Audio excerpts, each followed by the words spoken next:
Pinilit lang daw tumestigo ni na Senator Rodante Marcoleta at dating Congressman na Mike Defensor si Orly Gutez sa kaugnay ng flood control scandal.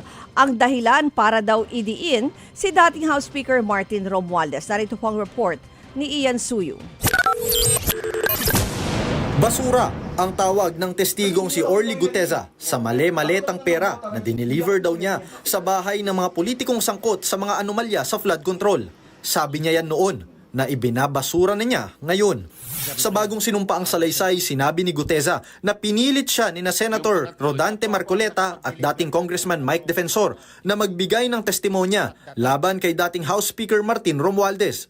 Noong September 24, 2025, dinala siya sa isang Japanese restaurant malapit sa Senado. Doon daw niya nakita si Defensor at ang manugang nitong si Mark. Pagdating ni Senator Marcoleta, mabasa niya at siya ang magdesisyon kung pwede. Sabi niya, hindi at pilit na sinabi niya, sulat lang natin si Sendante. Sa takot ko, sabi ko, sige sir. Agad inutusan niya si Mark na kunin ang laptop para isulat ang kagustuhan niya.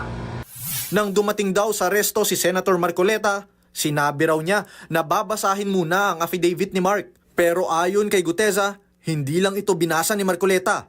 Siya mismo raw ang nag-ayos ng ilang bahagi ng affidavit.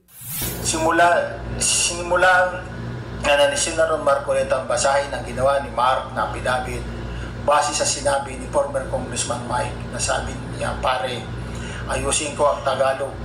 Doon mismo sa harap ko, inaayos ni Senator Marcoleta ang affidavit na yun. Sabi ni former Congressman Mike Defensor, si Mark kasi di marunong mag-Tagalog. Ayon pa kay Guteza, narinig niyang sinabi ni Defensor na ang kanyang gawa-gawang affidavit ang missing link para maiugnay si Romualdez sa delivery ng mali-maletang pera. Ito na yung missing link na hinahanap natin kasi puro sila Saltico at ikaw lang ang makapagbabanggit kay former Speaker Martin na di-deliver ng pera. Sa salaysay pa ni Guteza, ayaw daw niyang sumunod dahil alam niyang hindi totoo ang ilang detalye.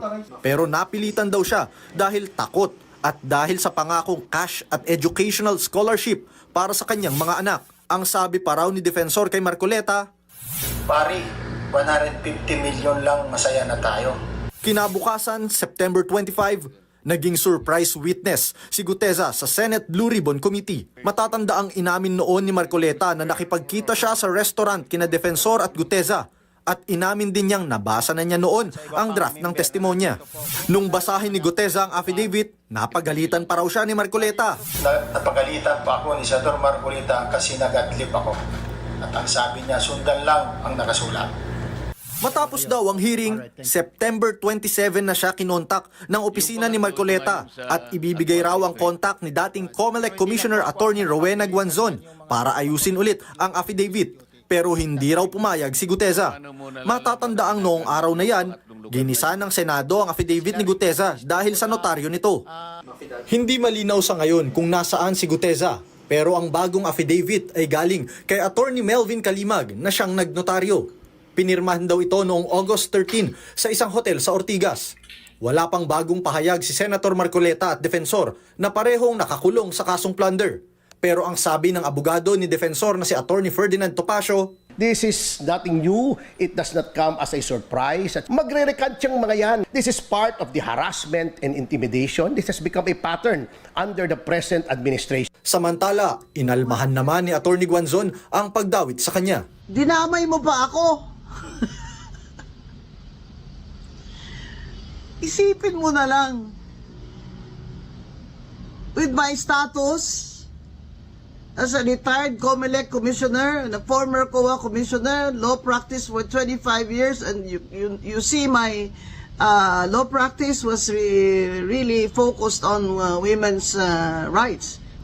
Eh, maniniwala ba sa Guteza na mag-aabogado ako para sa'yo? Nagbabalita mula sa Frontline, Ian Suyu, News 5. Mga kapatid, patuloy po kayong tumutok sa 105.9 True FM para sa totoong balita, impormasyon, music, and entertainment. Mag-subscribe sa aming YouTube channel at podcasts. At sundan nyo rin po kami sa Facebook, Instagram, X, TikTok sa True Network PH. Bisitahin din po ang aming website, truefm.ph at panoorin kami sa True TV Signal Channel 19. Kami po ang 105.9 True FM.